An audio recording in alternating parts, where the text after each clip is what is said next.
थाना क्षेत्र में गए थे जहाँ पर पुलिस की हत्या की गई थी, तो क्या कुछ मामला था और क्या शासन बंजी के द्वारा? देखिए, करछना थाना क्षेत्र के अंदर में जो हमारे देवी शंकर जी थे, इनके माँ बाप से मुलाकात हुई, उनके बच्चों से मुलाकात हुई। उनके माँ बाप का जो कहना है, क्योंकि जैसे ही ये खबर बहुजन समाज पार्टी की राष्ट्रीय अध्यक्ष माननीय बहन जी को मिली है, तैसे बहन जी ने इस बात को संज्ञान में लेते हुए तुरंत बहन जी ने ट्वीट भी किया था और बहन जी ने मुझे निर्देशित किया कि आप इलाहाबाद मंडल के जो कोऑर्डिनेटर हैं, जो वहाँ जिम्मेदार साथी हैं जिले के, चाहे विधानसभा सबको लेकर के आप घटनास्थल पर जाएंगे। मेरे साथ राजू गौतम जी, इधर सभी हमारे कोऑर्डिनेटर जो मौजूद हैं, सब लोग गए थे। हमने जब परिवार के लोगों से मिला तो उनके परिवार के लोगों का कहना है कि मेरा बेटा दिन भर मेहनत करके आया, फिर शाम को कुछ लोग जबरदस्ती उनको गेहूं बंधाने और ढोवाने के लिए ले जाना चाहते थे, जिसमें मेरे बेटे ने कहा कि मुझे थका लगी है। उनके माँ बाप जो बता रहे थे, हम लोगों ने भी कहा कि कल चले जाएंगे, लेकिन जबरदस्ती लोग उनको लेकर के गए। उसके बाद सुबह उनकी बॉडी जो मिली है वो पूरी तरह जली हुई मिली है। तो उनके घर वालों का कहना है कि उनके बच्चे जो कह रहे थे कि मेरे पिताजी को जला दिया गया है, और उनके बाप का कहना था कि मेरे घर में और कोई कमाने वाला नहीं है।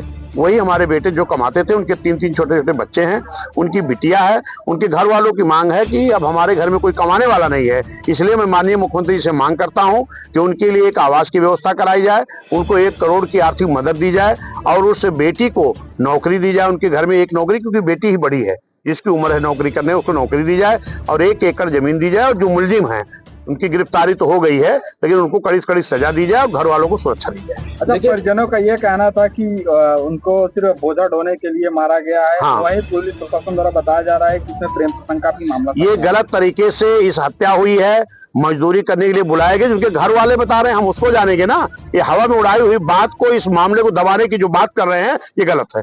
अच्छा जी, 2027 में विधानसभा चुनाव आने वाला है, तो पार्टी की जो क्या रणनीति रहेगी इस बार? देखिए, आज हम पार्टी की रणनीति बताने के लिए नहीं आए हैं। आज मैं मृतक परिवार से मिलने आया था और मृतक परिवार से मिला हूं, और निश्चित है पूरे उत्तर प्रदेश जंगल राज कायम है। इस जंगल राज को देख करके उत्तर प्रदेश की आम जनता पुनः ये उम्मीद कर रही है कि जिस तरीके से 7 से 12 तक सरकार चली है, सारे अपराधी जेल के अंदर थे, सारे अपराधी प्रदेश छोड़कर भाग गए थे, और यहाँ उत्तर प्रदेश में न्याय सबके साथ होता था, कानून का राज था। वो कानून का राज लाने के लिए फिर से उत्तर प्रदेश की जनता माननीय बहन जी को लाना चाहती है। हत्या हो गई थी वहाँ पर, फिर एक बेटी हमारी पेड़ से लटकी हुई, उसकी बॉडी बरामद हुई। फिर रानीगंज प्रतापगढ़ की घटना हुई। फिर जौनपुर में 2 दंपतियों की हत्या हुई। फिर आपके आजमगढ़ में एक नौजवान को पुलिस थाने के अंदर हत्या हो गई, मृत्यु हो गई उनकी प्रताड़ना से पुलिस वालों की। फिर आपके बलिया में एक चौहान समाज की बेटी की बॉडी 25-30 फीट ऊपर मिली है। फिर गोरखपुर में 2 बच्चों की हत्या की गई। बस्ती में एक हत्या हुई। फैजाबाद में निवस्त तरीके से एक बच्ची की लाश बरामद हुई। मथुरा में घटना हुई, आगरा में हुई, अलीगढ़ में। पूरे उत्तर प्रदेश जंगल राज कायम है।